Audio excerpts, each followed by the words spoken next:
10 seconds.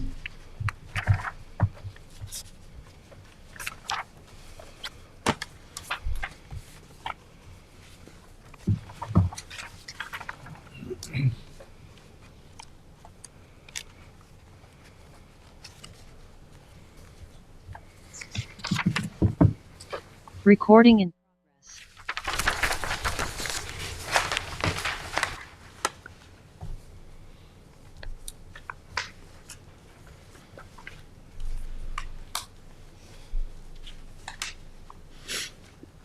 Recording in progress.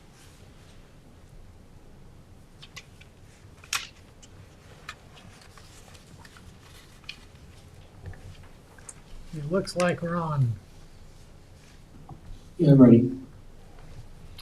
Good evening. Welcome to the February 12th, 2025 meeting of the Town of Southampton Conservation Board. In accordance with the Town Board's adoption of local law number 14 of 2022, the board's meetings are being held both in person at Town Hall and via video conference through Zoom webinar. The link to participate in this meeting via video conference can be found on the town's website at the town clerk's agendas and meetings portal. You can also watch the live stream video and submit written comments for the public record through the town website. If you are attending via Zoom and wish to speak during this meeting, then please click the raise hand icon. As a reminder to all applicants, agents, and members of the public who wish to speak at the meeting, please state your name and hamlet of residence for the record. Thank you. I invite everyone to rise for the salute to the flag. Allegiance to the flag of the United States of America and to the republic for which it stands, one nation, under God, indivisible, with liberty and justice for all.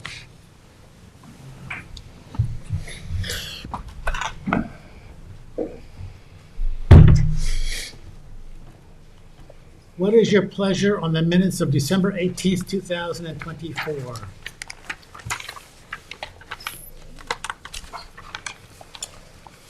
Motion to accept. Second. All in favor? Opposed? January 8th, 2025, we do not have the right mix of people to vote on them. So we'll go to the January 22nd, 2025. What is your pleasure on those minutes? Motion to accept. All in favor? Aye. Opposed? Public hearings, WB 24001, Foreign Favid. Applicant requests adjournment to March 26, 2025. Is there anyone on Zoom who would like to speak on this application? Anyone in the public would like to speak on this application? Is there a motion to adjourn? So moved. Second. All in favor? Aye. Aye. Opposed? A 021093, 134 Sand Dune SA and adjoining lots for the village of Sagaponic. I recuse myself from this one. Yes. And we still have a quorum, so. The last time we heard this, we went over some things and we asked you to consider some other alternatives. Do you have anything to? Sure, come on up. Good evening, everyone. Brant Reiner from Nelson Pope and Voorhees here on behalf of the applicant. I'm also here tonight with Frank Haftoll, who is a representative of the owner. Last hearing was in December 2024 on this, and we went through a lot of things that I hope we don't have to rehash tonight. I know this board is not one to go backwards, so we would like to continue to march forward. Just to go through a couple of checklist items based upon some of the questions that were open-ended last hearing. There was a question about the trail that is currently existing and will continue to exist. That is part of the subdivision. That's for the residents of that subdivision and will continue to be accessible to them. There was a question about the lot size of the vacant lot. Again, these are 3 parcels, and these maps, just again, the line's not showing up properly, but these are 3 separate single and separate lots. This one here, furthest to the west, is a vacant lot and will continue to remain in its vacancy with natural vegetation. That lot size is 28,233 square feet, roughly a half an acre. There's also a question about the elevation between the grade the natural grade and the proposed first floor elevation. The grade is somewhere between 6 and 8 feet where the house is proposed to be built. And the first floor elevation being proposed is 20.5 feet. So there's roughly a 12 to 14 foot separation from grade to the first floor elevation. Those were the three open-ended things that I had made note of. If there's any other questions, I can stop now and we can go through those other open-ended questions. But really, this board asked us to look at alternative designs. We did discuss the idea of having already explored practical alternatives, and I can get to that in a second. But specifically, this board asked us to consider taking everything that is currently proposed seaward of the coastal erosion hazard line and push it to the landward side of the coastal erosion hazard line, falling in line with the design that we currently have. So we did study that at length with the design team, and the owner had given it serious consideration. And ultimately, between the design team and the owner, they could not come to an agreement on making that work. So I'm here tonight to explain to you that the owner would like to stay with this design that he has been proposing, and ask the board to consider the mitigation that we talked about previously. I can quickly go through that if the board would like a reminder. Again, I don't want to waste anyone's time. It's been a while, it's been 2 months since we talked about this. Very quickly, the idea is that we're reducing density here from 2 single family dwellings down to 1. We're creating a much better situation in terms of setbacks. We're creating a massive amount of buffering. We are pulling things back. The pink is existing, blue is proposed. You can see there is a retreat away from the ocean, a retreat away from the dune setbacks, the retreat away from the wetlands, trying to buffer as much as we possibly can. And then I would just also like to remind the board that we recognize that we cannot meet the standards, and it's usually my goal. Doing this 22 years, I try to push to get the standards where we can. Given the constraints that we're surrounded by, it's really difficult to do that. This map is not up here, but you have it in your files. It shows that there's a very small conforming building envelope that squeezes everything right into this point right here. So meeting the standards is just not practical. Looking at the practical alternatives, we explored the idea of taking the house and pushing it into a 2-story envelope. Right now it's currently a 1-story house, and the idea is because the house has to be so high off the ground that we have height limitations and pyramid law. And the owner just felt that putting a 2-story house up that high was going to have a very negative visual impact for himself and for the neighborhood in general. So if we were to continue to explore that 2-story house by shrinking the footprint, we would need a variance from the village, and they can be tricky to get. So it does create somewhat more of a hardship. I would ask the board to just give me the courtesy of quickly running through this Village of Sagaponack Code 255-10D, which gives the board the ability to weigh each project that cannot meet the standards on its own merits, so long as the following are addressed. It says, the approving authority may consider imposing less than recommended setbacks if the approving authority determines that the applicant has demonstrated the following. There's A, B, C, and D. A talks about a buffer within an overall average width equivalent to the minimum required buffer zone. This project actually gives you more of a buffer than what would be required by your standards. The proposed work and location will not impair the capacity of the wetlands and buffer to provide essential wildlife habitat characteristics. And it goes on to continue about screening and migratory habitat, as well as essential corridors and connective functions. This buffer that's being proposed right here, you see it in all the green, creates a nice corridor for wildlife to be able to utilize everything around the property, accessing both water bodies that are surrounding the property. We feel as though we address that standard. The proposed work and location will not impair wetlands and surface water quality by incorporating erosion, sedimentation, and runoff controls to minimize non-point source pollution. This project is designed with all of those things in mind. All of the impervious surfaces will have stormwater capture. The sanitary upgrade is an IA system to denitrify the wastewater where you currently have antiquated systems, 2 of them, that are probably very close to groundwater. One of the systems is actually pretty close to the wetlands. It's right here. So you've got 2 systems. We're condensing to 1 that will be much further away from the wetlands. Mitigating measures shall be implemented that contribute to the protection and enhancement of wetlands and wetland benefits. Again, I think that really is, the idea is reducing density, creating an opportunity for this lot that's currently developed right here to no longer be developed as a single and separate lot, and for this pool to go away in perpetuity, whereas if it were to continue to be in its own single and separate lot status, somebody could come in and simply just refurbish that pool and continue to have it so closely located to the wetlands. So again, the standards the variance standards look at the practical alternatives, which we discussed, and these 4 criteria, and I think we do address them. So with that being said, I would also ask the board to consider granting a permit with a condition that acknowledges section 42-24 of the Sagaponack Village Code, which states that the village ZBA has the authority to approve requests for variances from chapter 42 regulations.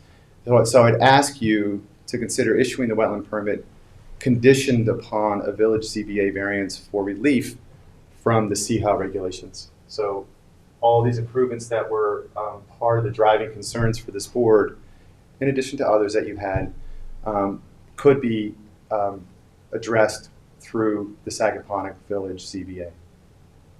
So, do you have anything else to add, Frank? No, that's our question. Yeah, with that, I'm here to answer any questions that you may have. I'm sure we'll have questions from the board, but before we do, I'd like Maury to give a statement. Good evening, Marty Shea, Chief and Environmental Analyst for the town. I was not prepared to give a lengthy presentation tonight because the applicant indicated that they were not presenting any new information that I needed to consider. That being said, it does appear that the applicant is just providing a summation of some of the issues that he had discussed previously. As you know, as part of the record, I have a very lengthy technical advisory report that had recommended that this application be denied and provided considerable justification for that. While that report was prepared in response to the initial application and some changes were made to the project plan, certainly those modifications are not sufficient to address the overriding concerns both raised by that technical advisory report and by my testimony at the prior hearing. The applicant spoke quite a lot about mitigation measures for wetland impacts. What was lost by his discussion, and which my reports and testimony spoke to, is that we are not only looking to maximize buffers and setbacks from the westerly wetlands, but the history of Conservation Board approvals shows that there were historic wetlands in the northeast corner of the most easterly property.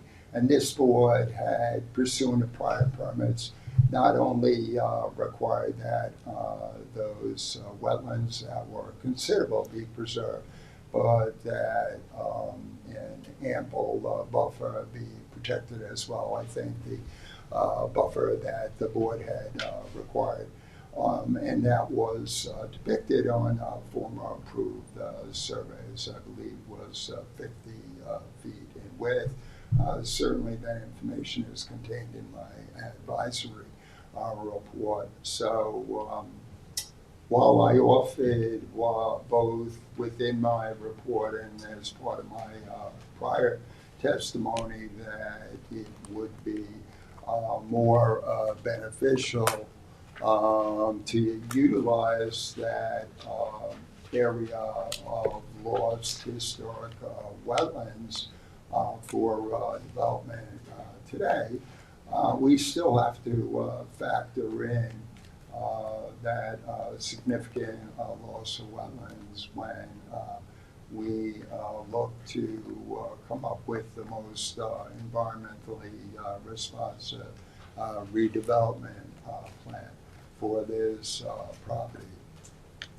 No matter how many times I reconsider the plans that are before you, I see that there are yet significant practicable alternatives that need to be explored, both in the interest of lessening the extent of relief that the applicant is seeking from wetland construction setbacks and buffer setbacks, as well as to ensure that all new development is landward of the coastal erosion hazard area. As the applicant is indicating tonight that they have no interest in giving further consideration to practicable alternatives as required by section 325-9 of the code. I would recommend that the hearing be closed tonight, and I would 225. I'm sorry. Second part of code 225. 320. Oh, I'm sorry. 225. Yeah, I'm sorry. Yeah, 225 is the village wetlands law. Thank you. But the village wetland law is modeled after the town wetland law, which requires that practicable alternatives be explored in the interest of maximizing setbacks. It requires that the applicant clearly demonstrate that there are no other practicable alternatives that would result in less impact, and I don't believe that the applicant has shown that to the board. As the applicant has made clear that the landowner has no interest in giving further consideration to practical alternatives, and as discussed at the prior hearing, clearly there's an ability to further scale back the extent of construction.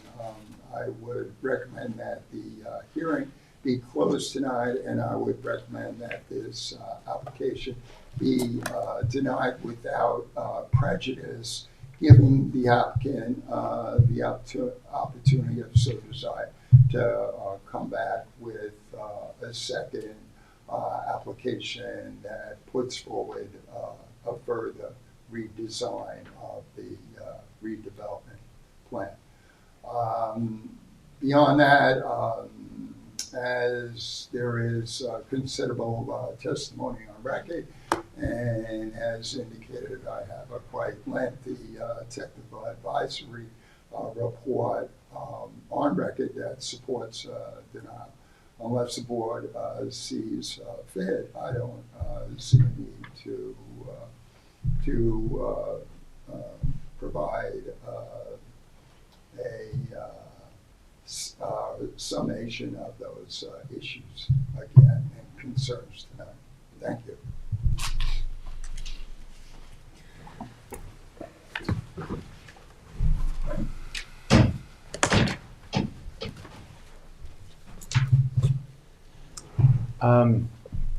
I know you have questions, or I hope you might have some questions. I just would like to remind the board that the practical alternatives analysis was fairly well discussed last time. There was some differing of opinions, but what it boils down to is the three options that we identified were rebuilding the lots as single and separate lots, which I think we would all agree that is not beneficial for the natural environment that we're trying to protect here.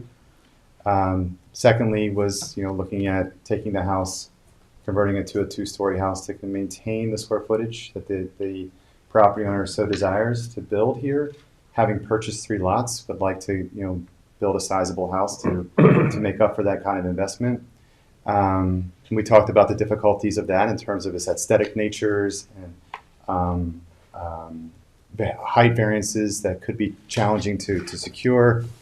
And then finally is the overall shrinking of the program, looking at reducing the size of the pool and the decks and the house all together or individually. Really what then happens is, as we do that and we shrink this blue down to a smaller place, we now have a vacant lot, which we're going to maintain as a vacant lot, as it's absorbed into the 3-lot merger. Then you have this lot's currently developed as a single-family developable lot. And as we merge these and we shrink this down to reduce it into this smaller, more conforming envelope here, again, what we're left with is a sterilization of a currently recognized developable lot. And in the village of Sagaponack, the investment on that kind of property is pretty significant. So being forced to push everything into that smaller envelope does create a financial question in terms of the viability of it. So again, those are the practicable alternatives that we looked at. And given the mitigation that's being offered with this project, again, upgrades of sanitary and expansive corridors and connectivity and overall sterilization of areas to protect these valuable wetland pockets, and moving back, albeit not able to get back behind the coastal erosion hazard area, we do feel that it's worthy of a consideration for this board to consider the variances that are needed. Sorry if that was long-winded. So the westerlymost lot, what rights remain on that lot? This vacant lot, Mm-hmm. in terms of developability, Mm-hmm. I don't think there's any. None. The upgraded septic system, the AI, we do not consider as mitigation that is required by county and town code. I presume village code. All new construction has the IA system, so we don't consider that as mitigation. That will happen no matter what happens on the property, no matter what is built on the property, whatever size house.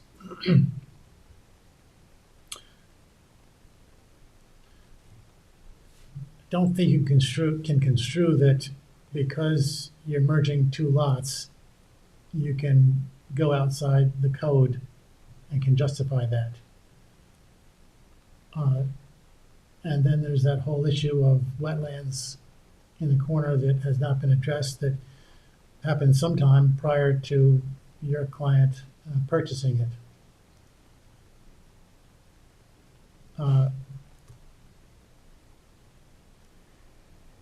I look at that and I see a very big house, essentially on top of the dune, not meeting the setbacks, and wondering what the problem is.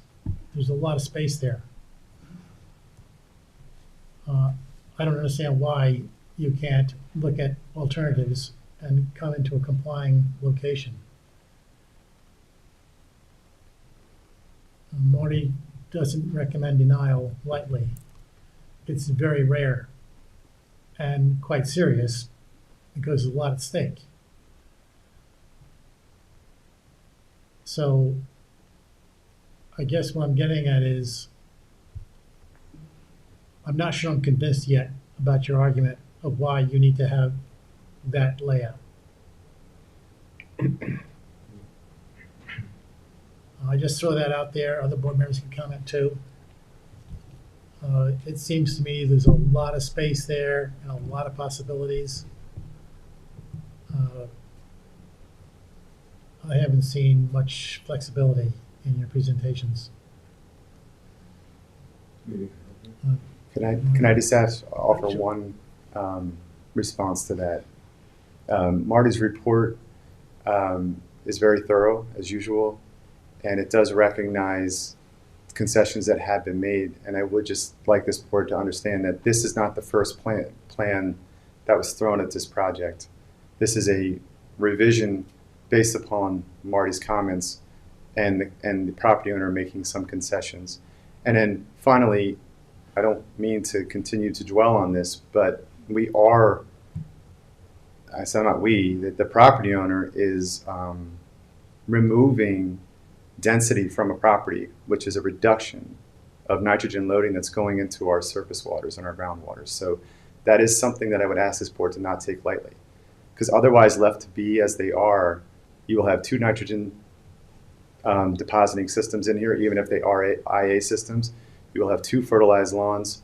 You will have two swimming pools.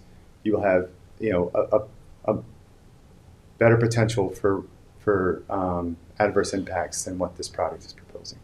So sorry, but I'll leave it at that for right now. Marty. We hear that argument a lot with such merger applications, but it's hard for me to put numbers on that and put that in context when I see such a huge house. If you were to redevelop using that same house, I don't think you could do that on both lots. I think you've got a house that's less than 2 times the size, or nearly. If you look at to maximize the house on those 2 properties, I don't know that you would double the size of that house. So I don't know that we are doubling the nitrogen loading. As far as fertilized lawns, anything in our jurisdiction, we're not going to allow that to happen. Well, outside of your wetland buffer, people do use fertilized, vegetation and lawns. That is within your jurisdiction, and it's not uncommon for people to have manicured landscaping outside of the established buffer area. That's all I was getting at. I wasn't saying there was going to be our big jurisdiction extends 200 feet, and we work to limit the amount of nitrogen that is added. Sorry, I'm just paging through here. We did submit an analysis of what the existing and proposed coverages look like in terms of square footages, and looks like the existing buildings are 8,500 square feet.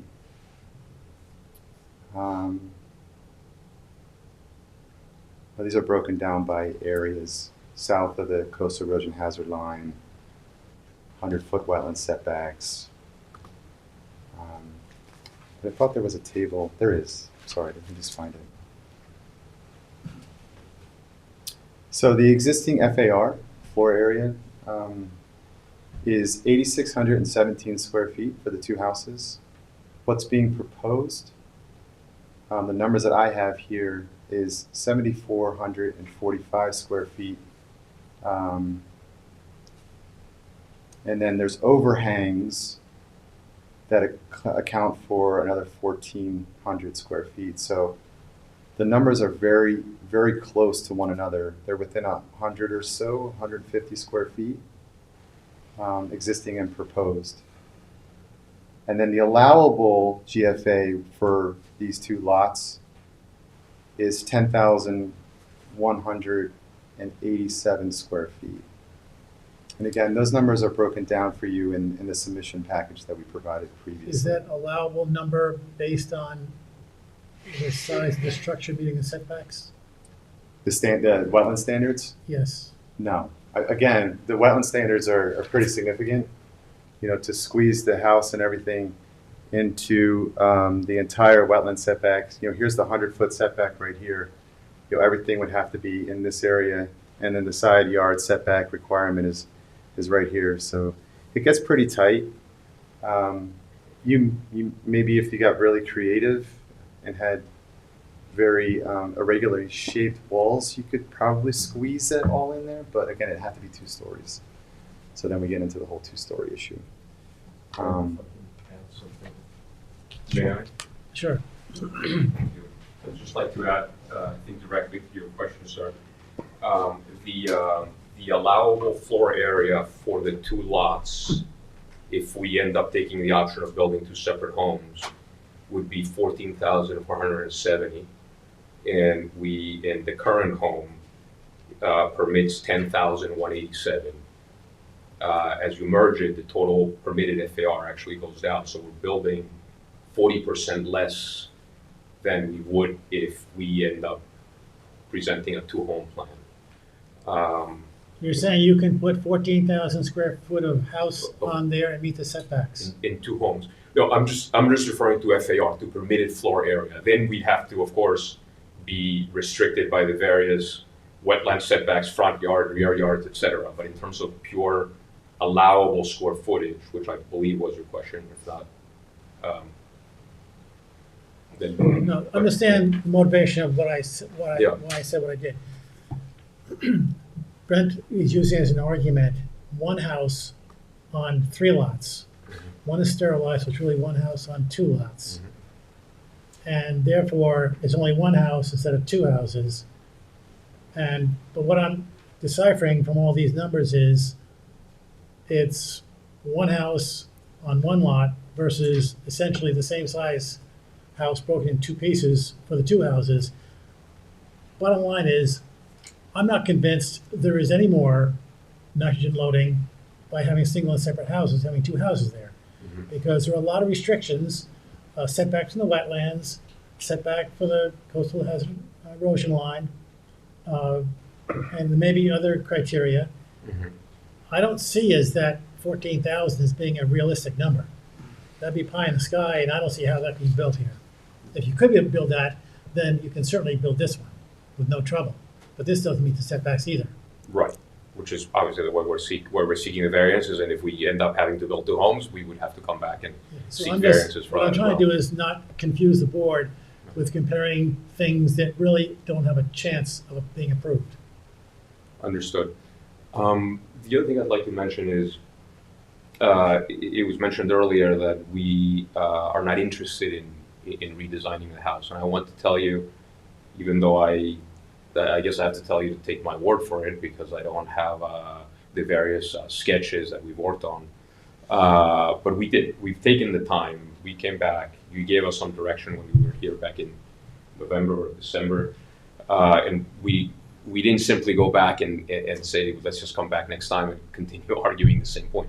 We did look into it. We looked into building a 2-story home, and as Brent pointed out, we would be limited to, in this entire combination of 3 lots, we'd be limited to a very small amount of land relative to the whole lot, and build a house that starts 20 feet up in the air on piles and then rises 2 stories above that.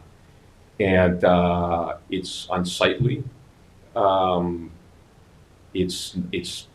It's not, it's hard to say it isn't livable. At the end of the day, it would be a home in Sagaponack, right? But it isn't anything that we are interested in building for the owner's personal use, right? So, but I have to tell you that we have been through many iterations of how to do that. We've also looked at, I believe one of the direction items you gave us was to focus more on pushing the home north of the coastal erosion band, and we tried to do that as well. And by moving the pool and deck into this area, and we still ended up being well into the 100-foot line, or between 75 and 100, and still ending up with a house that was difficult to access because we're close to the eastern boundary and having to come under the house and through all of those amenities to come into the house. So again, I ask you to take my word for it because I can't show you. I don't have sketches the way that we used to do in the old days on onion paper, right? Sheets and sheets of sketches. But we have looked at it and ended up deciding that if we can't build, and again, this would be subject to getting a variance for the coastal erosion line issue, which I think at the end of the day, at the last meeting, was one of the strongest objections to the present plan. And so that's something that we would have to seek from the village. We understand that. But the other options are not options that we're interested in building for a single family home. And we have for one home on the 3 lots. But again, we did look at it very seriously. We didn't just ignore the comments.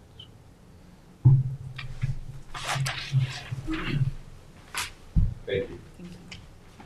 Marty Shea, Chief Environmental Analyst for the town. Again, I was not anticipating that we would have a lengthy hearing tonight, since the last hearing was considerable. There's significant information on record, and essentially the same information is being presented again. But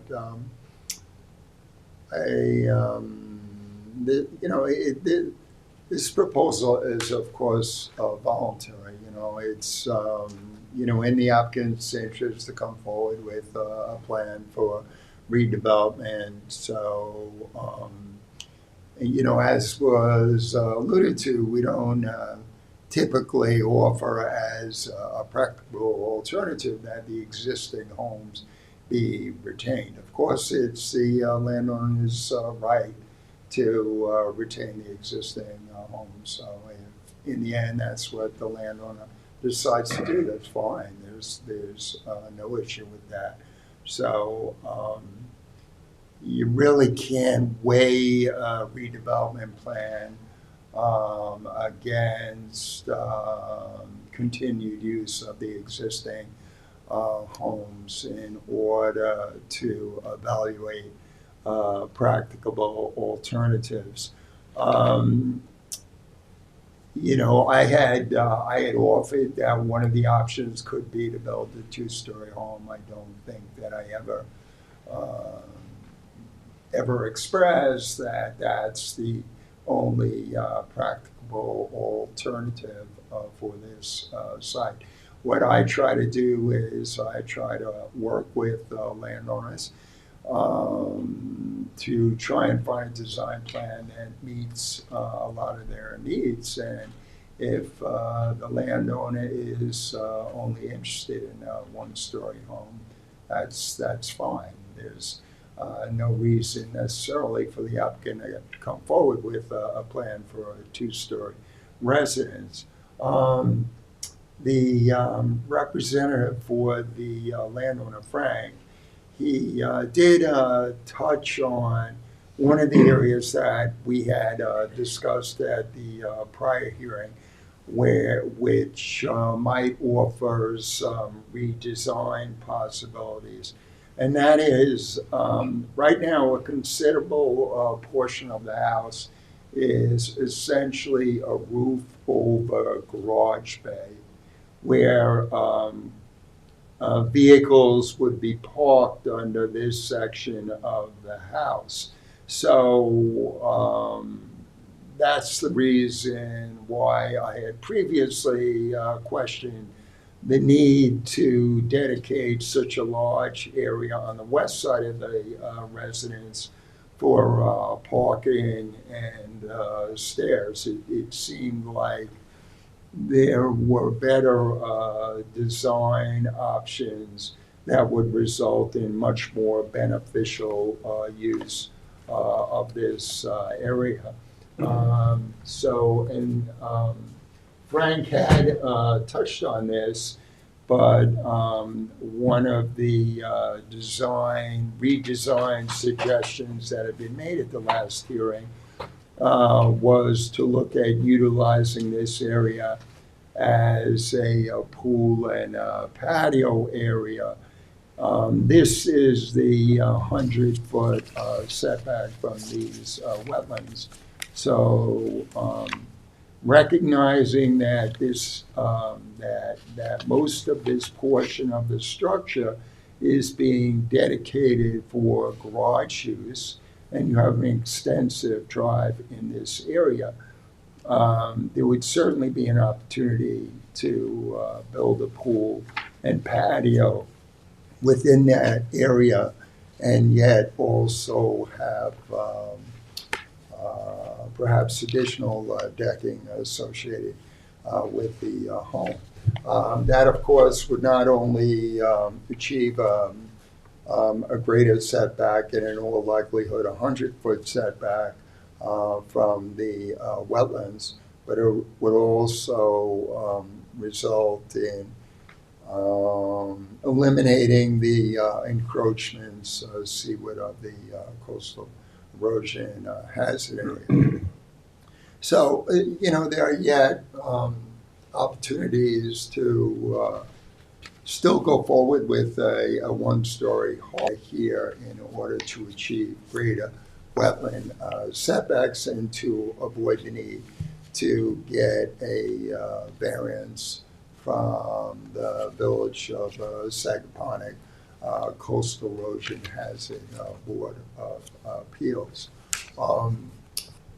I had not, up to this point, I had not provided design sketches as part of this discussion because based upon discussion at the last hearing, I had well anticipated that the applicant was going to come back with a plan that further scaled back construction and made better use of this area. Since the applicant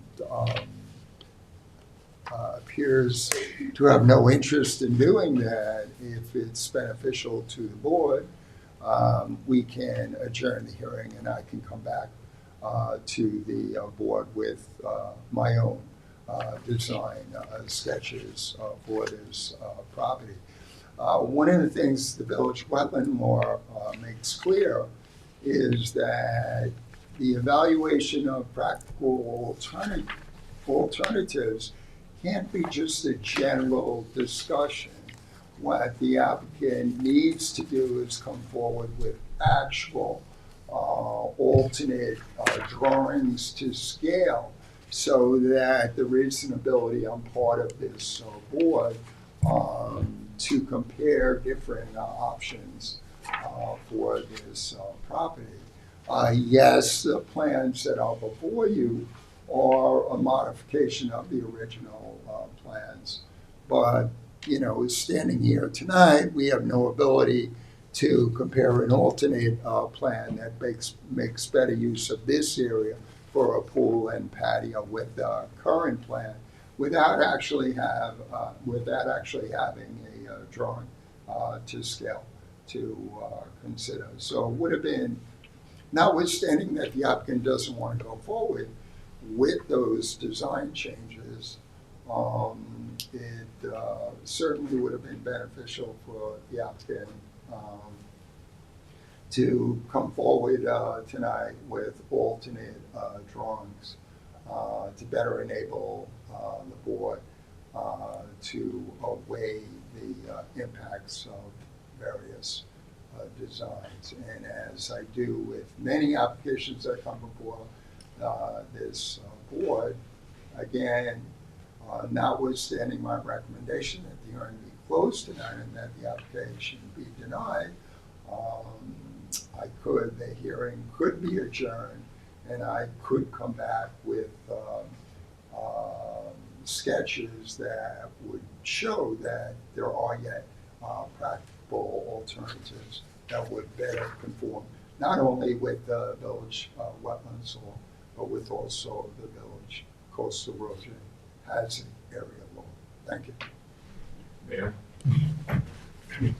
So, thanks. Again, it's just an incorrect characterization to say for the second time that we're not interested in alternate designs. We have looked at alternate designs with architects that are highly successful professionals designing homes in the Hamptons, in Sagaponic, right?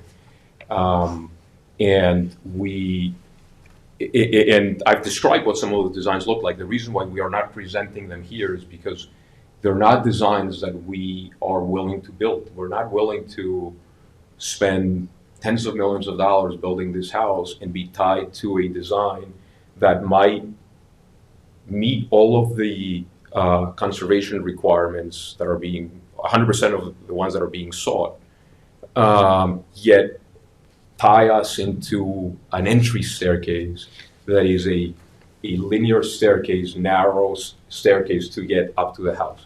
It's just not gracious. It would be a colossal financial mistake to build a house in these beautiful lots.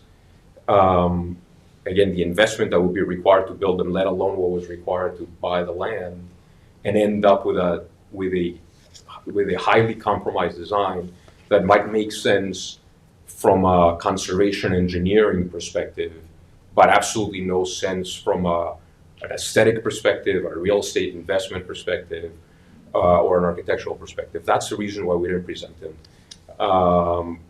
Why come in with a design that we're simply not willing to go forward with? So it would be, again, appreciate the offer to have the house designed by Mr. Shea, but that's not a house that we're going to build. It's okay. We'll go back and we'll consider our options in terms of building 2 homes and selling them, doing it as an investment. But to build the wrong house, and again, it's a large home, but this is not nearly as large as many homes in the area. It's a 5-bedroom home. It's intended to be a family home. This is not, some sort of I don't know what to call it, but it's a 5-bedroom home with large gracious spaces. But that's what it is. It's a family home. So again, I have to tell you that we have looked at it very seriously. It's not right to say that we're not interested in looking at it. We did. We took the 3 months to look at it, and it just wasn't something that we are willing to invest in. Thank you. I'm just going to make one point of clarification. We don't have to keep going back and forth about this, but I looked through the village regulations at length. I wanted to make sure I got this right.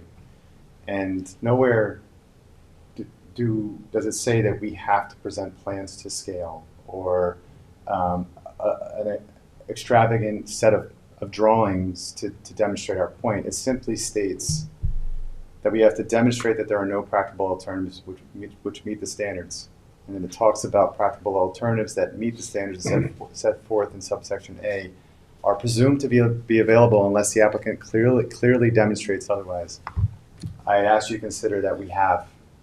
We tried to clearly demonstrate it. If the board needs more demonstration about the practical alternatives, I mean, we can go through the rigorous motions to actually give you design plans, and I'd have to spend more of my client's money to do that.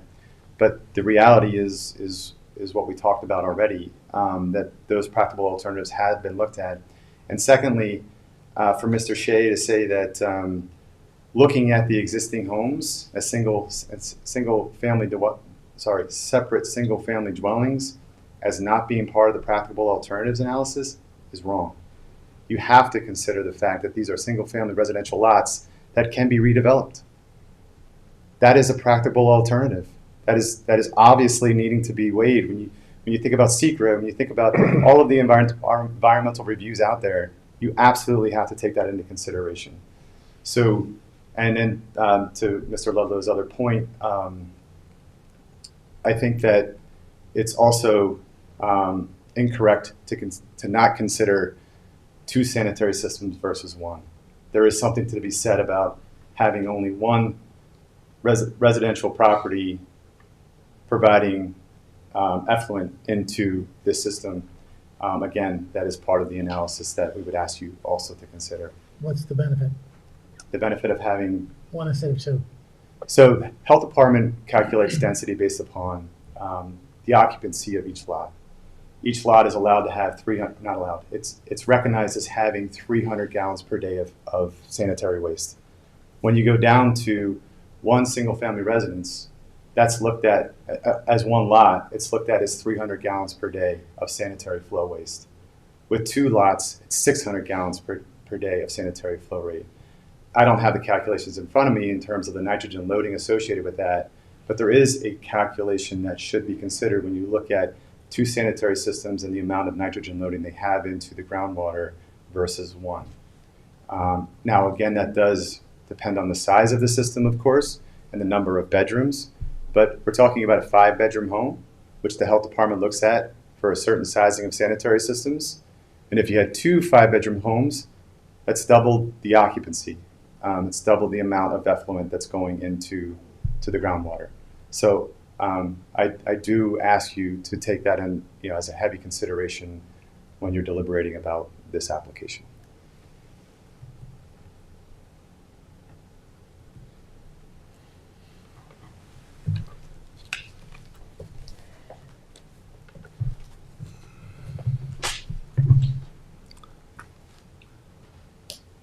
I have a hard time approving that plan when it does not meet the setbacks. That's not the way I should phrase it. When it crosses the hazardous coastal ocean hazard line. A very big house on the dunes,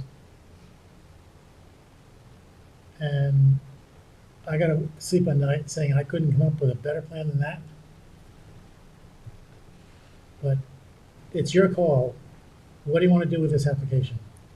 So, Mr. Chairman, I do appreciate your position, and I've been before you long enough to know that you're pretty steadfast in this position. I would ask you to also consider what I mentioned earlier on, is that this project will need a variance from the Village Zoning Board of Appeals for the improvements that we're seeking in the coastal erosion hazard area. They do not meet the 125-foot dune crest setbacks as well. So we do know that we will be before the village ZBA. And this board can very well issue this permit conditioned upon us getting that ZBA variance for those improvements. And we'd ask you to consider that. You don't have to make a decision fully by yourself. Historically, the village has looked on us to make a decision first before they grapple with it. The way I interpret that is that our decision will weigh heavily on what they do. So granted, that's what you would have to do, but when we make a decision, we're authenticating that encroachment. I don't want to send that message to the village. And the law calls for looking for alternative plans. I've not seen a single alternative plan. And you don't seem to want to present an alternative plan. I'm not behind you on this. We'll close it if you want to. I don't think you're going to be happy with the result. Can you give me 1 second? Sure.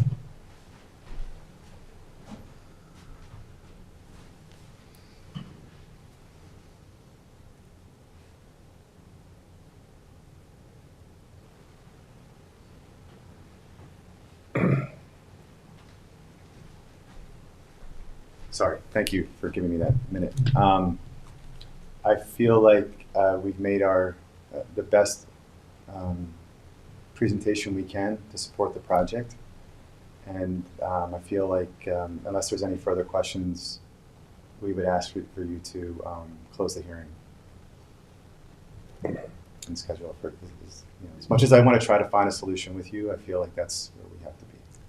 If I could just add to that for a second. I want to make the record perfectly clear that the board has asked for alternative plans at the last meeting, again at this meeting. None have come forth, and you haven't been willing to show us any. You said there are some, and you've asked me to take your word for it. I'm not saying there aren't any, but the board has not seen any. The law calls for us to ask for alternative plans. We're doing what the law calls for us to do, and then we have to make a decision when the results are insufficient. I'm not sure there's a single time when this scenario has played out when we've approved a plan, when we had no alternatives. So I just want to be clear that, so that you're not surprised at the end where this is headed. Can I? Yeah, excuse me. My question would be, so again, we have looked at plans. I described the plan, one in particular that we looked at, where the pool moved to this area here, and we were not satisfied at all with that plan. So I'm just trying to understand what the process would be like, because this is at least my first time in front of this board. We present a plan today. It still requires several variances from the wetland setbacks. And we present a plan that we are completely unwilling to build. But you say that's the one that I like. And we're now faced with the position of saying, thanks very much, but what's the process? Thank you, but please deny the application, or we'll take the application acceptance, but we'll throw it out because that's not the house we want to build, and we're going to come back with a two-house plan. I'm just not understanding what the end game is if we I would present suggest that if you are not happy with, if you are not going to build according to the plan that you present to us, you shouldn't present it to us. Right, I agree with you on that. right.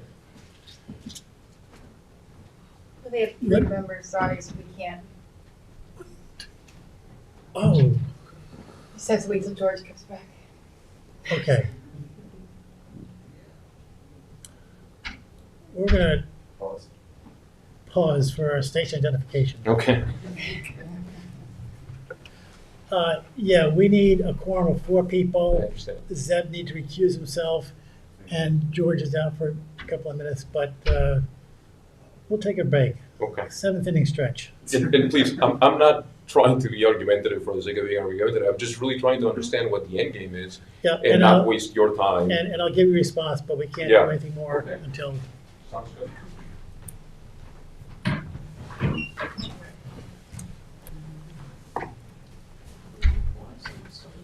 We're still being recorded, I presume.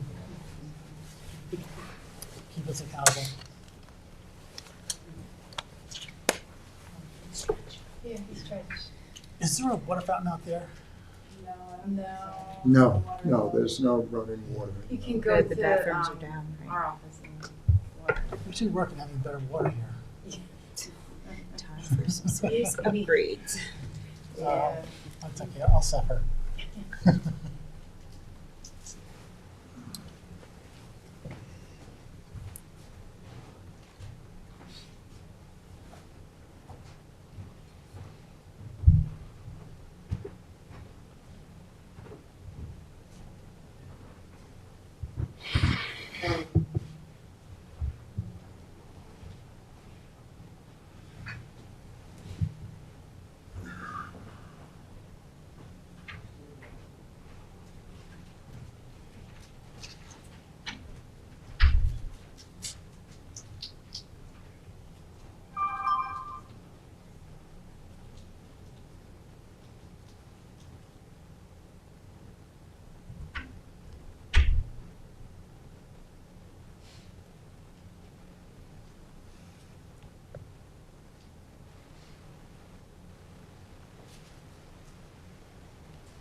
1, 2, 3, 4. We have a quorum again.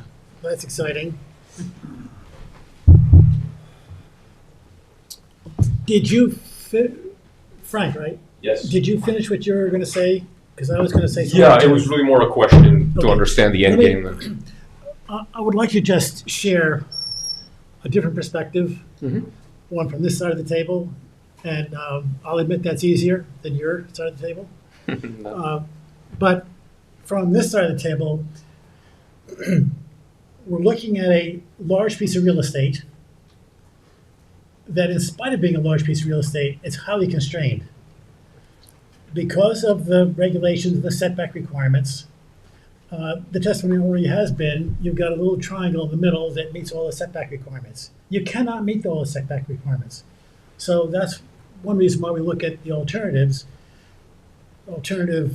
options to see what can work and what, we got to give and take. This line on the dunes is an important one. It may be we need to infringe on some other line. I don't know the answer to that yet because I haven't seen them. But we're looking at a highly constrained lot with a very large house and other amenities that aren't necessarily the constitutional right to build. There is a right to build a house. I'm not suggesting you can't build it, don't get me wrong. But I just want to share another perspective that we're seeing this large lot that's highly constrained with a less than highly constrained house being built on it, and we're asked to make a decision, and it doesn't work. I understand. I appreciate the explanation or the, bringing your perspective into it. I fully appreciate it, and I just want to make sure that you understand, because we've met 3 times, and one was to say that we didn't have a quorum. So really 2 times we've actually had, substantive conversations. This plan has gone through 3 years of studies and revisions and many changes in response to Mr. Shea's input. And so those are on the record. Those alternatives are on the record. The previous designs are on the record. They were submitted before. And this is, again, a response to several iterations of changes. And so I understand what you're saying in terms of having to try to fit within all of these restrictions.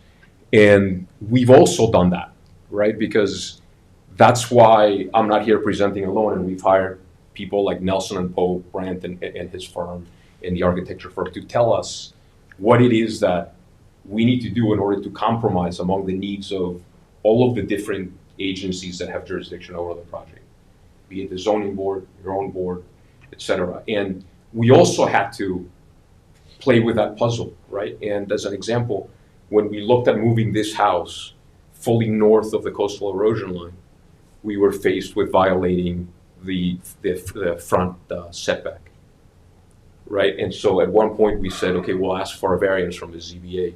We realized that wasn't a viable alternative. And so we turned this leg of the house, which used to be just one line, in line, we flipped it to move the pool north as much as we can while changing this design. So that's also on the record. So that's also an alternative design that has been introduced in the past. Et cetera, et cetera. I'm just trying to let you know that I fully understand. I believe that I understand your position. I don't sit here every month, of course, but I understand your position. And we've been advised by people professionals that have been in front of you on a regular basis. And so what we're asking for now is that we don't want to build a 2-story home. We don't want to have a house that's sitting 20 feet up in the air, and then it goes another 28 feet, 20, however it might be, right, above. I think it's going to be an eyesore. There are other examples of homes in the area that are that high that I don't think are the best examples of aesthetic integrity or something that neighbors really want to drive by and look at. So that's also something that we've taken into consideration. We're building a house here that is going to be very it won't be an eyesore. Would be unobtrusive to the passerby, and so we also are playing with all these factors and are trying to get to a point where to make everybody happy, right? But making everybody happy has to also include the owner's position if he's going to build a house that he wants to live in. And if not, like I said, then it becomes a different calculus, right? And it becomes, what do I do with the two existing homes that are there, that they're renting out? Do they, at some point, do they monetize that and they sell them as is? Do they rebuild them and sell them as certainly that would be the highest and best use of the land, right? To redevelop those homes separately. And so we've honestly gone through an exhaustive process over 3 years with many alternate designs that have been reviewed, that are on the record, and at the end of the day, I think it becomes a little bit of, are we presenting this in good faith or not, right? Again, I don't think that it's helpful to come back with a design that tries to design it the way that Mr. Shea described, which is something that we certainly looked at, because why not? If we think that here now we have a path, why wouldn't we look at it? And it's not something that we're willing to build, so why waste your time presenting something that wouldn't be a... But also, all Marty did was suggest a design that meets the code, and you're asking us to build a house that doesn't meet the code.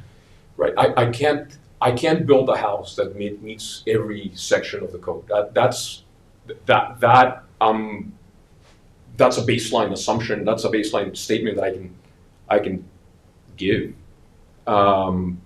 We cannot build a house that meets all sections of the code. We're here because we know that we needed some variances, and we have to go in front of the zoning board, the village zoning board, for other variances. And the question is, how does that puzzle fit? And we really think that what we're presenting here maximizes the benefit to, with all due respect, because I'm not the conservation board, maximizes the benefit to the environmental concerns, but at the same time allows us to build a house that is financially viable, that is economically viable, that is viable from a zoning approvals perspective, and a house that the owner wants to live in.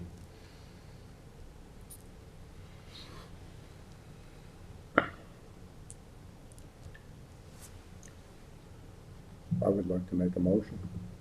Close. Yes. Yeah. So you're asking us to close the hearing? Yes.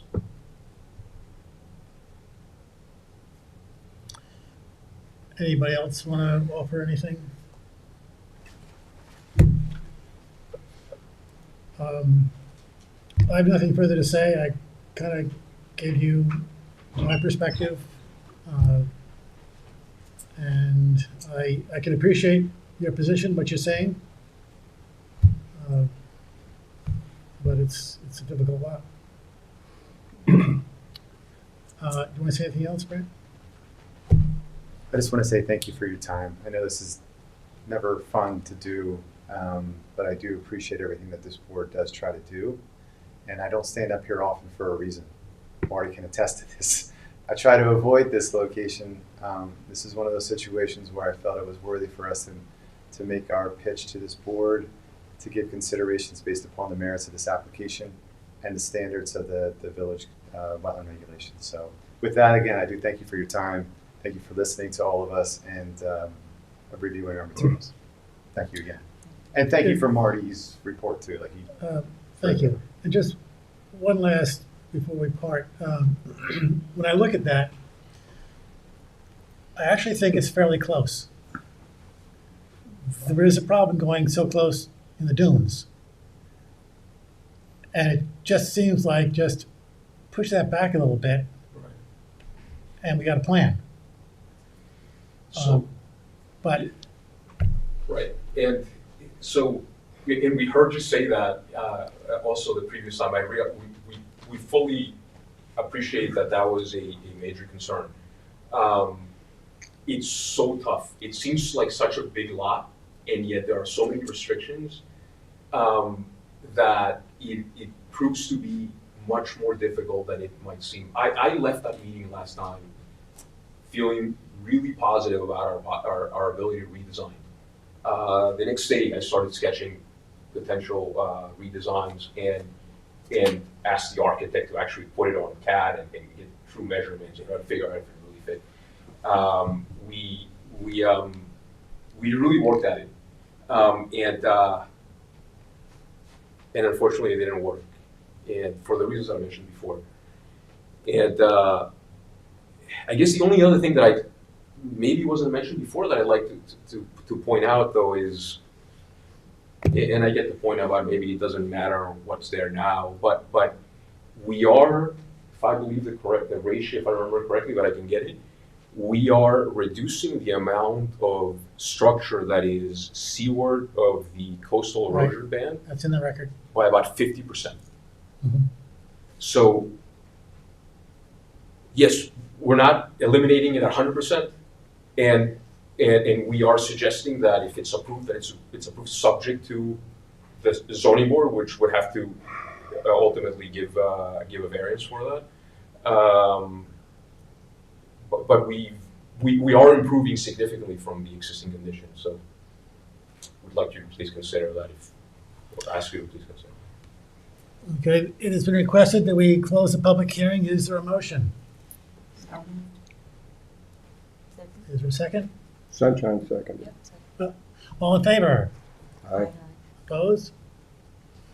Thank you. Thank you. Thank you again.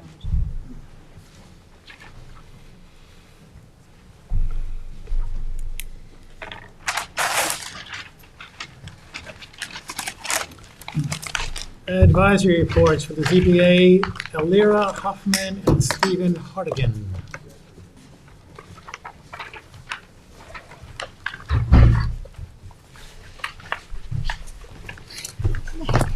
Thank you.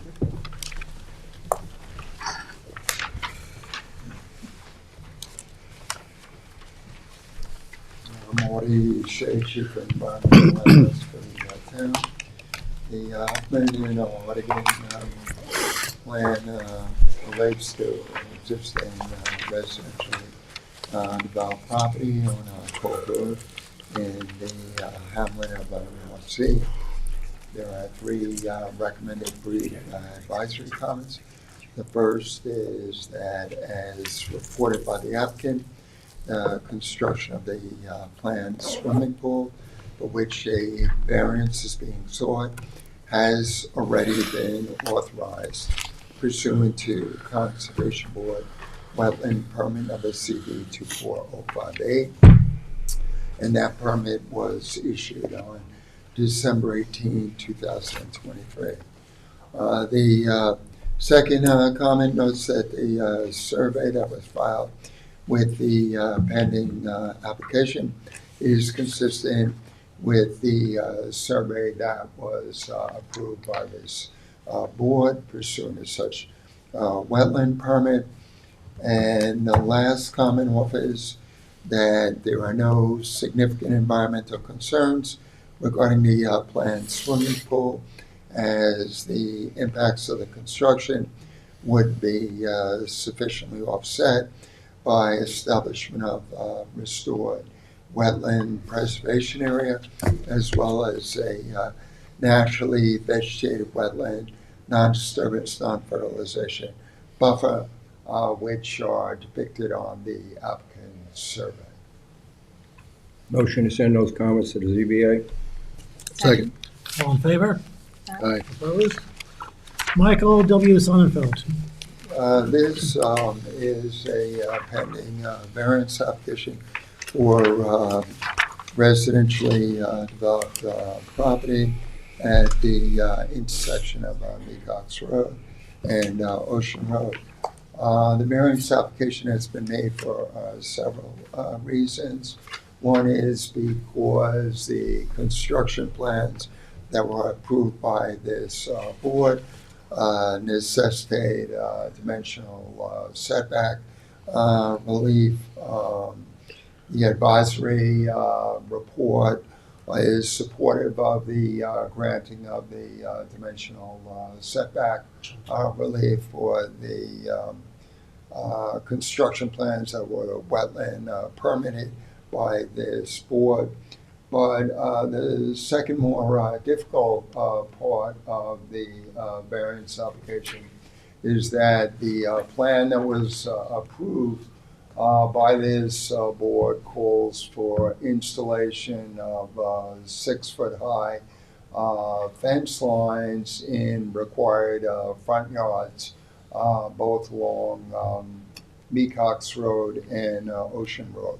So the large body of this draft advisory report comments on that latter part of the application that seeks relief for 6-foot fences. I would offer that in the event that the zoning board grants necessary relief to put 6-foot-high fences in the required front yards, that would likely set significant precedents for this town, since 6-foot-high fence lines are not permitted in any residential zones townwide.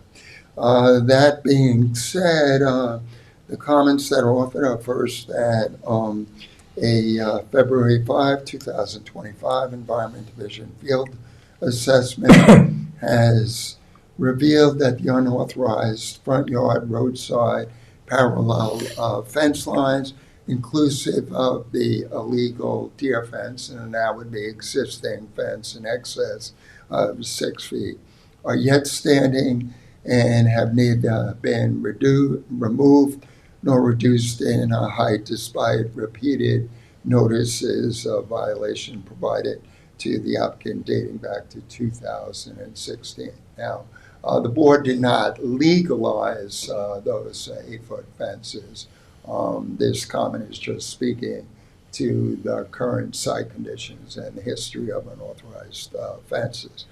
The second comment indicates that the same site visit had also confirmed that both the existing and proposed non-compliant fences continue to pose grave risk of injury and mortality to deer, as evidenced by an observed dead deer which recently succumbed within the bounds of the subject property adjacent to heavily trampled, damaged fence strewn with significant amounts of deer hair.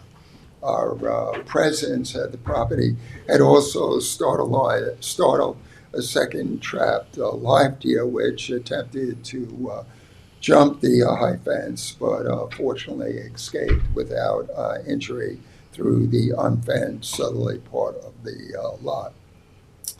The third comment offers that, notwithstanding any discussions that may have been had at both recent ZBA and Conservation Board public hearings regarding a, quote, pilot, end of quote, fence / wildlife injury mortality risk study that had been proposed by the applicant, none of these actions were integrated into the Conservation Board wetland permit number CB 23056, which was issued on October 2nd, 2023, as the proposal was non-science-based and its scope and intent could not be rationally explained or technically supported. Moreover, there is little or no evidence on record that the applicant has since voluntarily completed field investigations or provided field observation data sheets and notes attesting to the results of subsequent monitoring of fence wildlife interactions or incidents of wildlife injury or mortality, notwithstanding the commitment that had been made by the applicant to undertake such pilot study at the Conservation Board public hearing.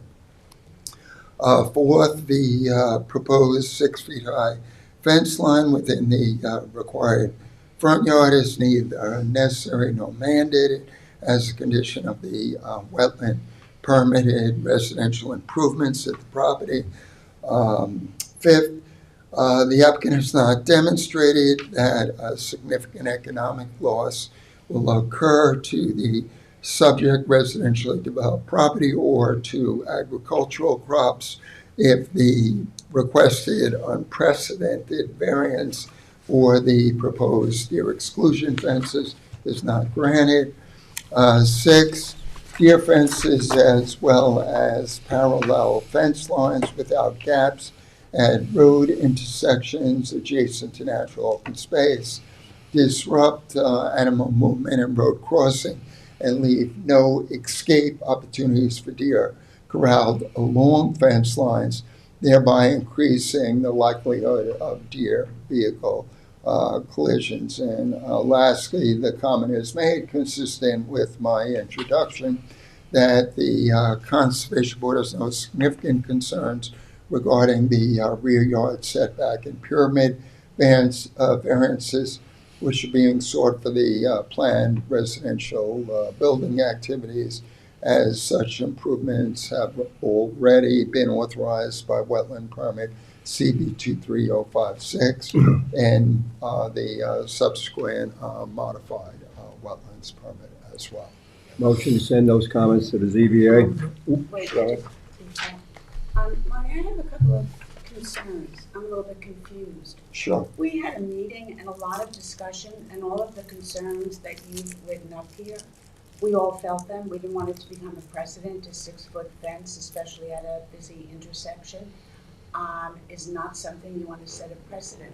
But I thought we had established not a pilot study, but a pilot program, and we were trying to be very careful to term it as a pilot to see if it worked.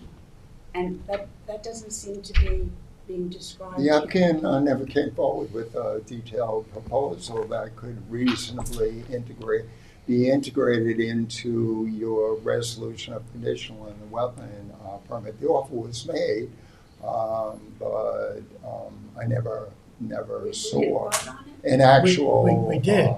No.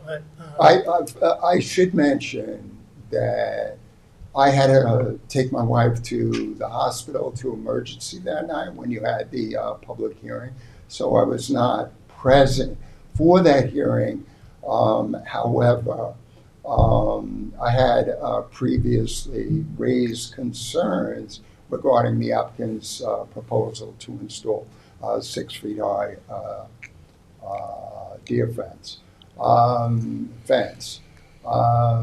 Teresa Mason, who you know has now transferred to planning, she spoke at that hearing. And I, of course, met with her, and based on the feedback I got from Teresa, went forward with draft conditional approval that the board acted on and then issued a permit.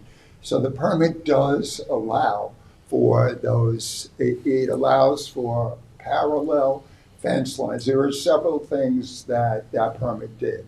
Number one, it allowed the landowner to reconfigure the pre-existing covenanted wetland preservation and natural vegetated buffer, because there was some concern about permitting fence lines within a buffer.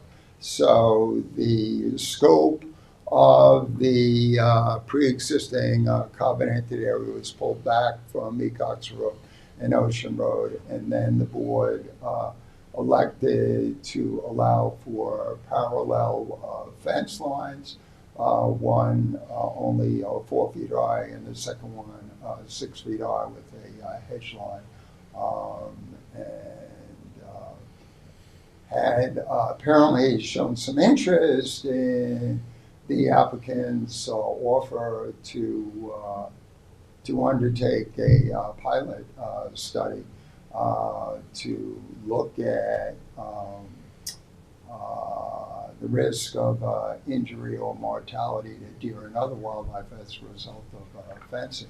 But after the close of the hearing, the applicant never came forward with anything solid that I could reasonably integrate into your conditional approval.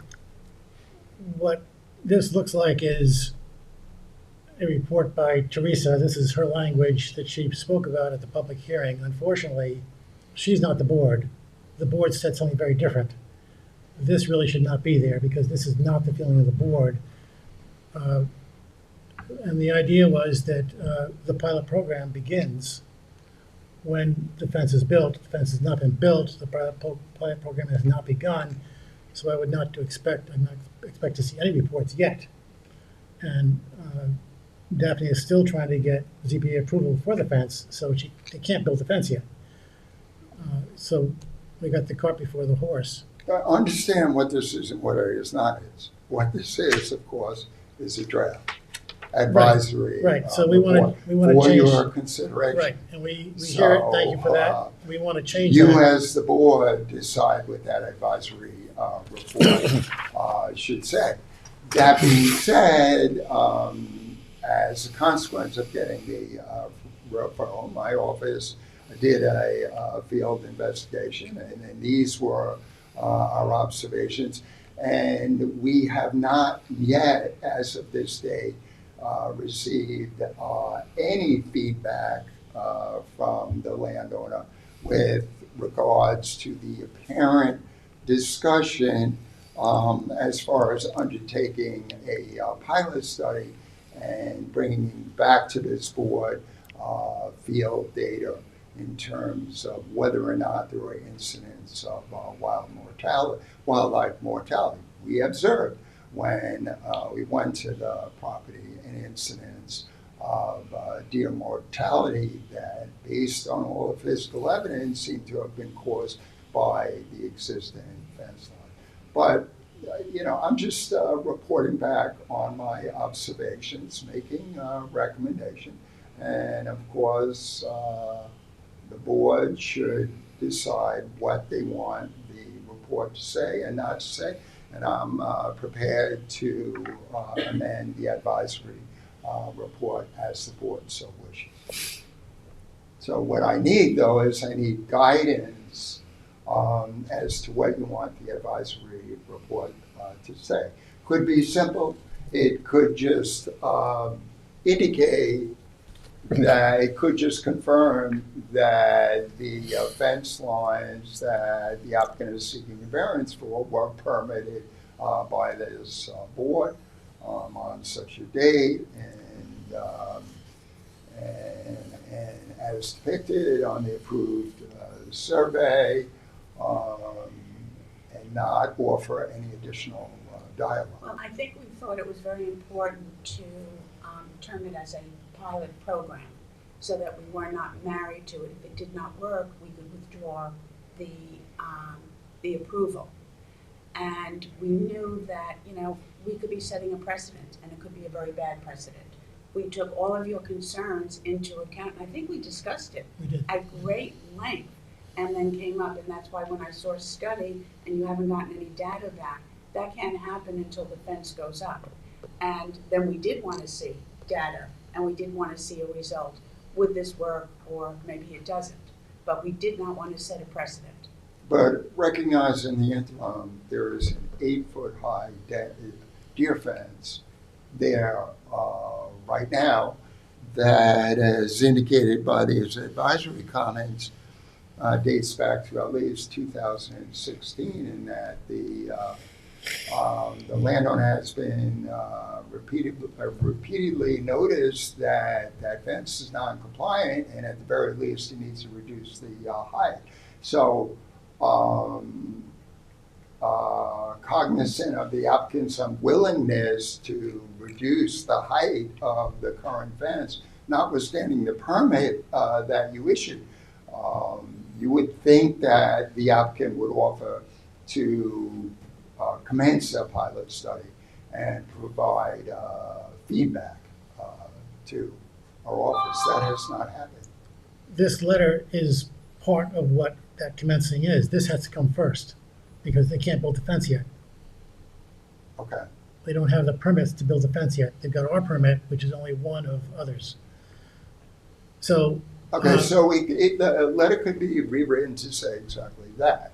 But my first question is, do you believe that the advisory report should report that there's a non-compliant 8-foot-high fence there that's been in violation of the wetland law and building and zoning code since 2016?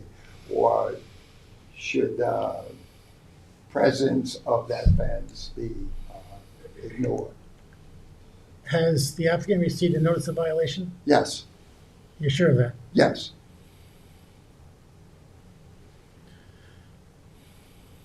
I don't have a strong feeling one way or another on that. That's fine.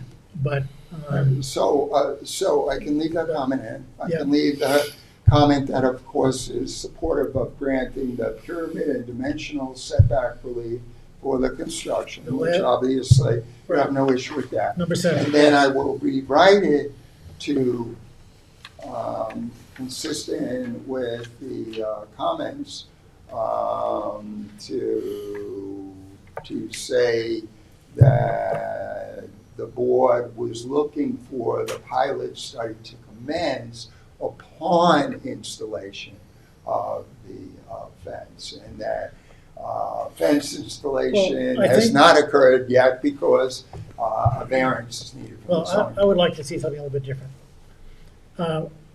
You can leave number 1 in and leave number 7.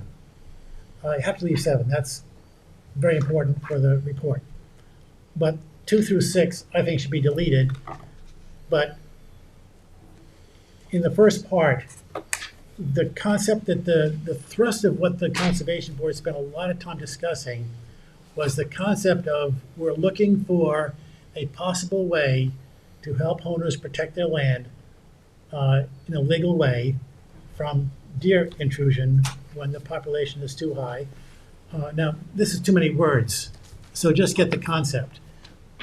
We're looking for, and the pilot program is okay, but the pilot program is for us to justify our doing it so we don't have applications coming in and we're going to do the same thing. Because this is very special, we're looking at it, this is a one-time thing. The ZBA has other concerns, and they see it as a precedent, and I don't think they care if it's a pilot program or not, because they've got other concerns, and they've got to do what they want to do. But the concept that is important, I believe, to present here is that this board, in approving this fence, and you did good words on that we approved a parallel fence. In doing that, the purpose was to experiment and search for a viable way to protect properties from deer damage. And that's why, that's the thrust behind why we did this. And all the rest of that probably shouldn't be there because that's confusing and not particularly, it's not completely accurate for some of those things. And I don't think it's beneficial to the ZBA either. So let me offer something. How about if I say something to the effect that the Conservation Board has an interest in researching and evaluating fence options which would both protect residential property from deer damage, yet minimize risk of injury and mortality to wildlife. Is that That's a is that a concept, fair yeah. statement? Yeah. And the purpose of putting that in there is that while this may not be approved by the ZBA, we want the ZBA to know that the concept remains. And this may not be the best way to deal with it. We don't know. But we're trying something. So then I would continue on by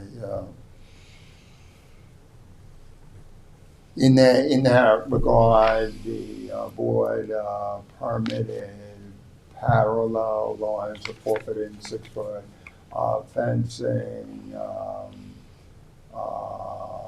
condition upon the landowner getting the necessary variances from the zoning board, and then go on to say that the requested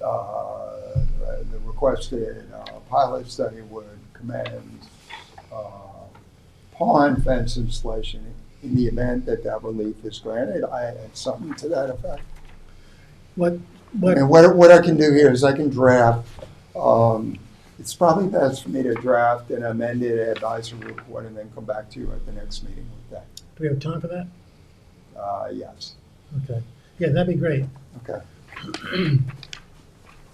And then what I can do is I can share that with board members prior to the meeting. Yeah. Or should I just wait for the, No, email it out to us. is that appropriate? That's fine, yeah. Okay, so should I then be communicating back and forth with board members about any further suggested amendments prior to the meeting, or just circulate the draft and then have our discussion at the next meeting? Circulate the draft and then have the discussion Okay, at the next all right, meeting. all right, that works. All right, thank you.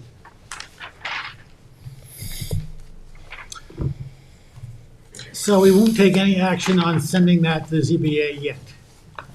So the next application is Eric Grave and Carola M. Grave. All right, this is an existing developed property that has bulkheaded frontage in the hamlet of Shinnecock Hills at Rebadam Lane. There are two recommended comments. First is that although the planned residential front entry, stone driveway, water and gas service lines, and sanitary system are located beyond the town's wetland permitting jurisdiction, the planned elevated deck and steps, intended French drain, an elevation of the existing house, as well as a proposed garage addition for which front yard, side yard, and lot coverage variance being sought need a wetland permit.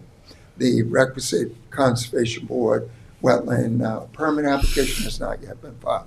Second, consistent with Conservation Board wetland protection standards for canal fronting homes where the shoreline is marked by at least 100 linear feet of functional bulkhead, the proposed naturally vegetated wetland non-disturbance, non-fertilization buffer would need to be increased to a minimum of 21.7 feet landward of the bulkhead in order for the project plans to be approved. Motion to send these comments. Second? All in favor? Right. Opposed? 2832 Bittersweet Lane, Noyak. This pending variance application relates to a large residential development project that was permitted by this board at Bittersweet Lane in the hamlet of Noyak. There are two suggested comments. First is, as indicated by the applicant, planned construction activities for which relief is being sought have already been authorized by the Conservation Board pursuant to wetland permit number CB 24039, which was issued on June 18, 2024.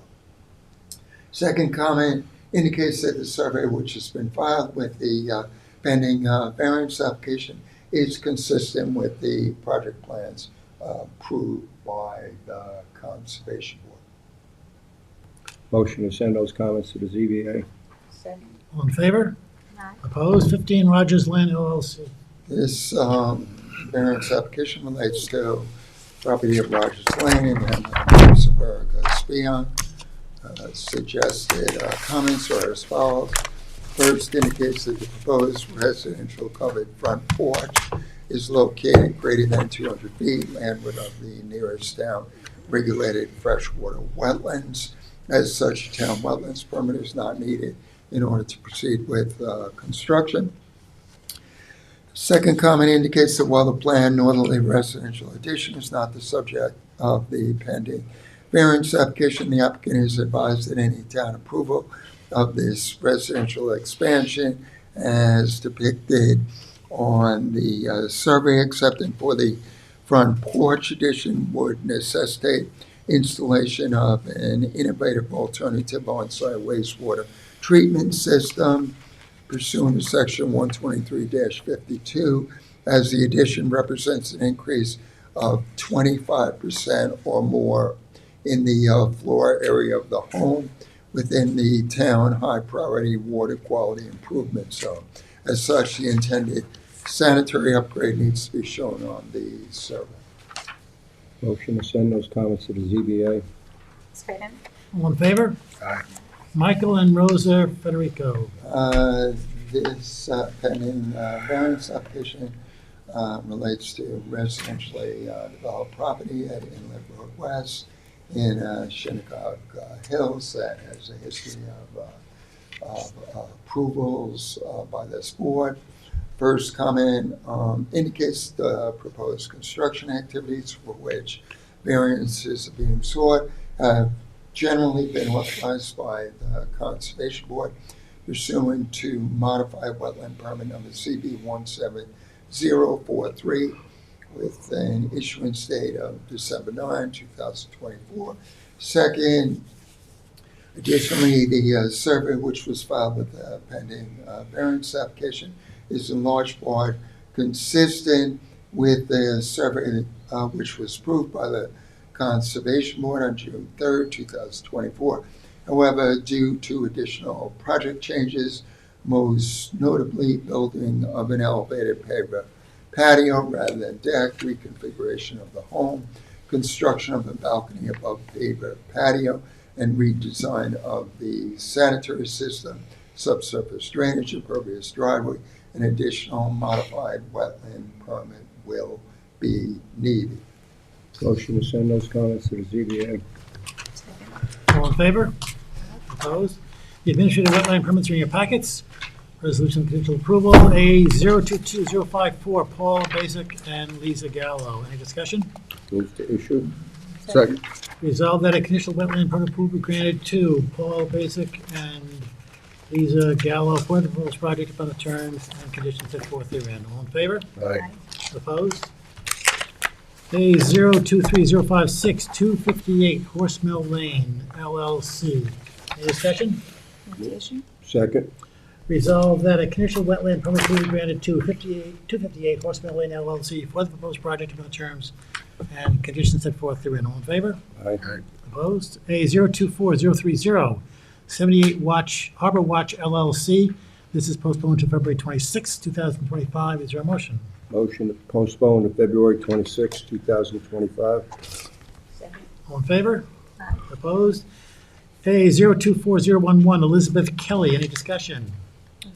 Second. Resolved that a conditional wetland permit be granted to Elizabeth Kelly for the proposed project upon the terms and conditions set forth therein. All in favor? Aye. Opposed? A 024066, David Mopin and Stefano Tonchi. Any discussion? Second. Resolved that a conditional wetland permit be granted to David Mopin and Stephanie Tonchi for the proposed project upon the terms and conditions set forth therein.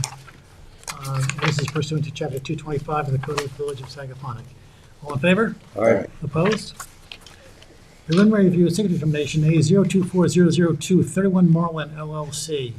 This application relates to a residentially developed lot with bulkheaded frontage on an interior canal in the private community of Shinnecock Shores. There is a preliminary advisory report dated January 30, 2025. As indicated by the report, the application has been made in order to legalize residential improvements that were formally approved pursuant to an expired Conservation Board wetland permit and conditional approval of modified wetland permit.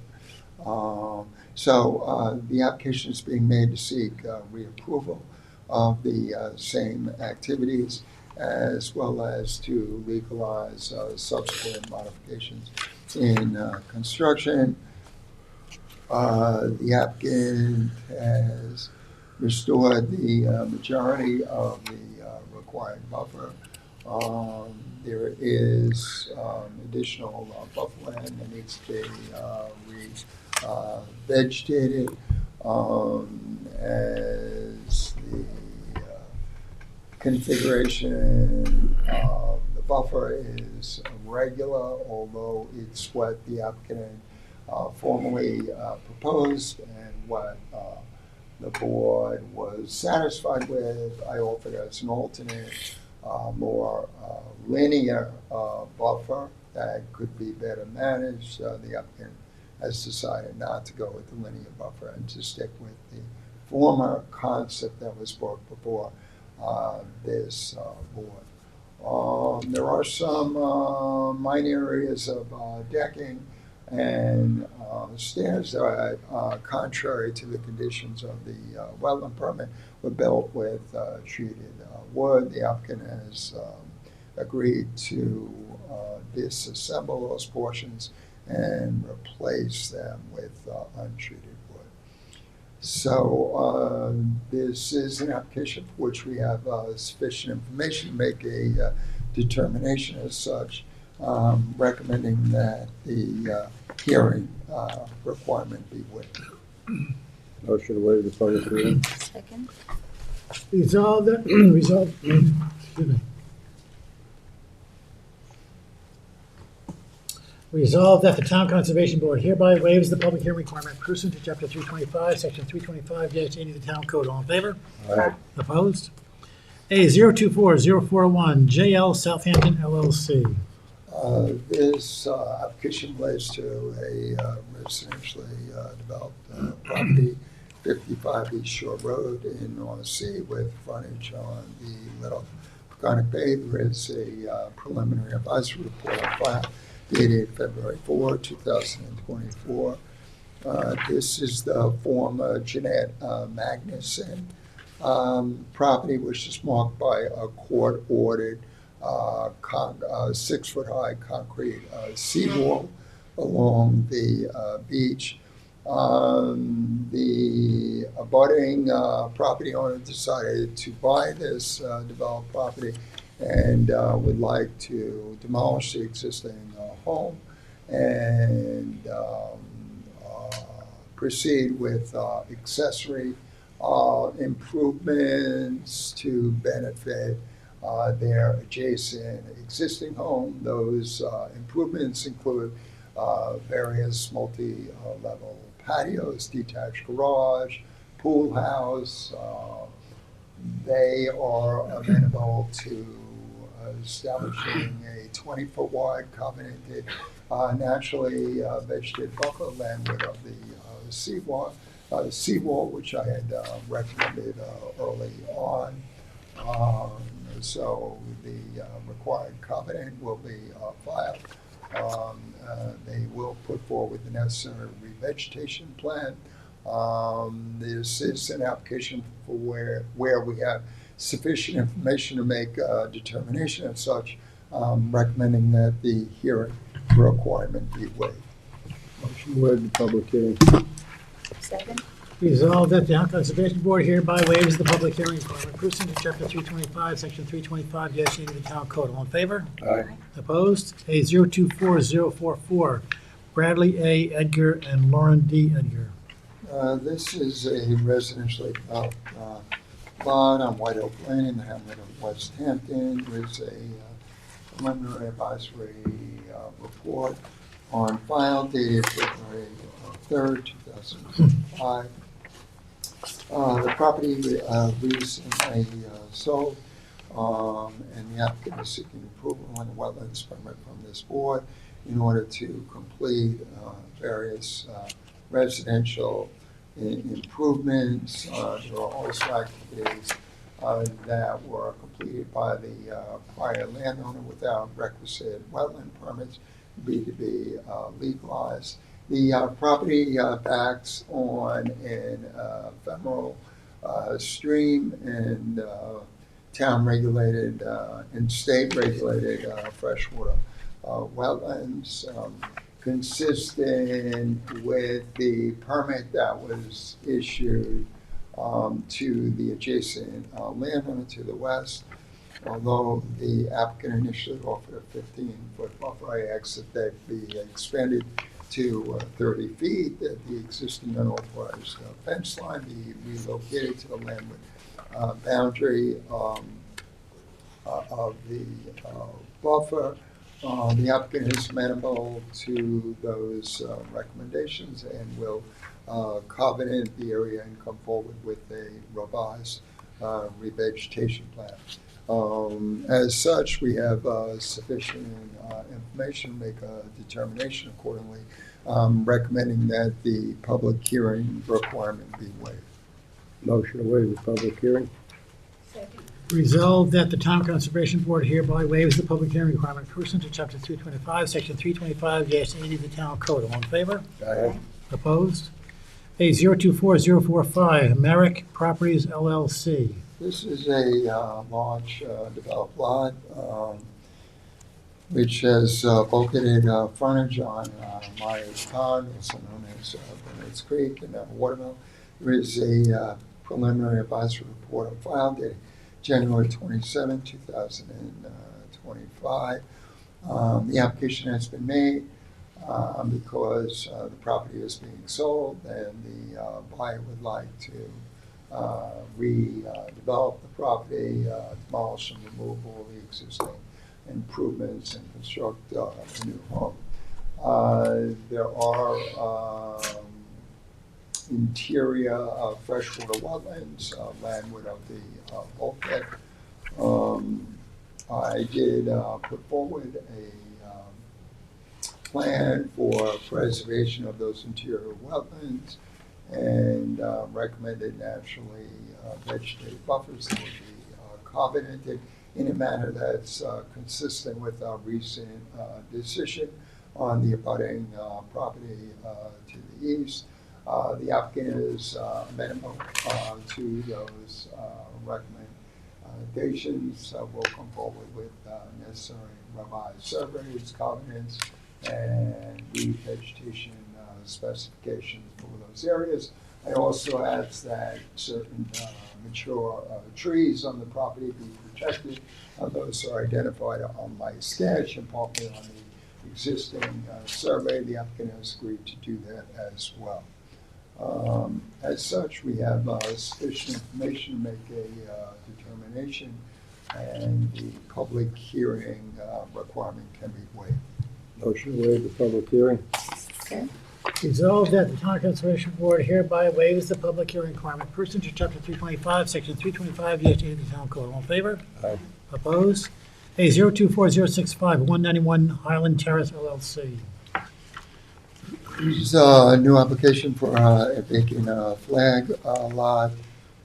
It's a large lot. It takes in 3.4 acres. It has frontage on Segponic Pond in the hamlet of Hampton. There is a preliminary advisory report on file dated February 11, 2025. So the plans call for a building of a large home, pool, patio, lots of hardscape and accessory improvements, and IA, of course, would be installed.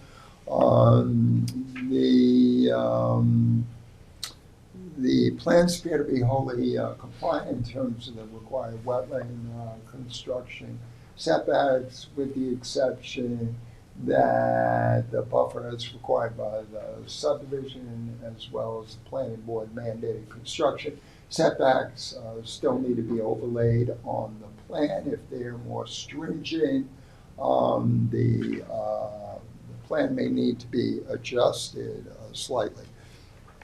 While there are no issues with regards to the proposed construction, as indicated by my advisory report, the applicant is looking to bring a tremendous amount of fill to this property. That fill would far exceed 3,000 cubic yards.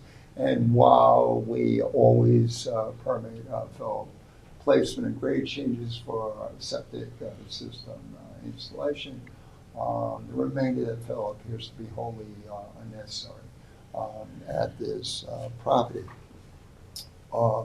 That being said, although the applicant had prefaced their application by indicating that they were making application to this board to get relief for the fill, I had, through issuance of a notice of incomplete application, again tried to encourage the applicant to scale back the amount of fill so that I could expedite issuance of an administrative wetland permit.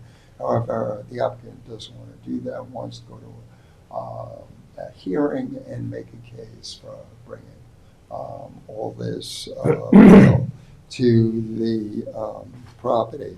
So the report also provides a lot of information in terms of the characteristic of this area and its relation to the floodplain and overall ecosystem of Sag Pond.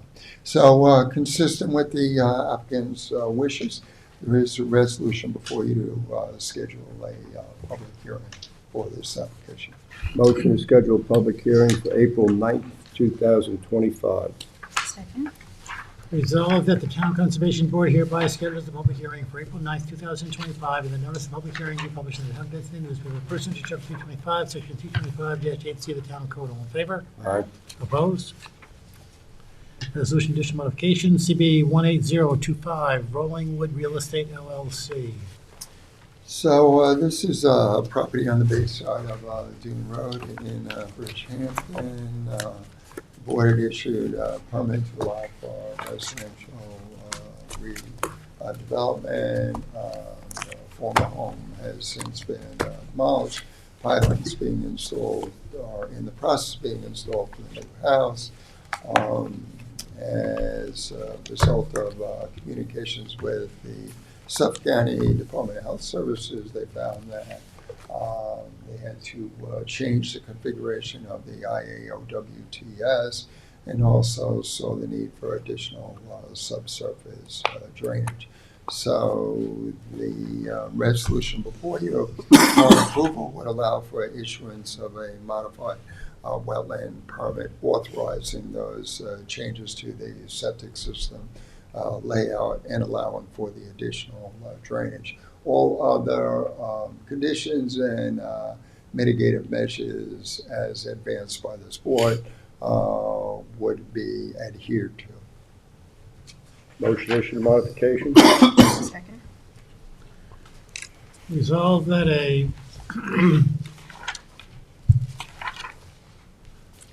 wetlands permit modification be issued to Rolling Woods Real Estate LLC for the proposed project upon the terms and conditions set forth therein. All in favor? Aye. Opposed? CB 24040, Eric Belfi and Tara Belfi.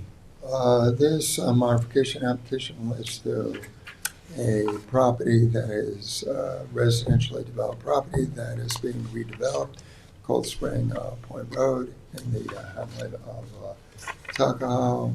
The approved project plans and permit were the consequence of very extensive communications back and forth with the applicant that called for detailed evaluation of practicable alternatives, notwithstanding the issuance of the permit because of the risk of flooding in this area.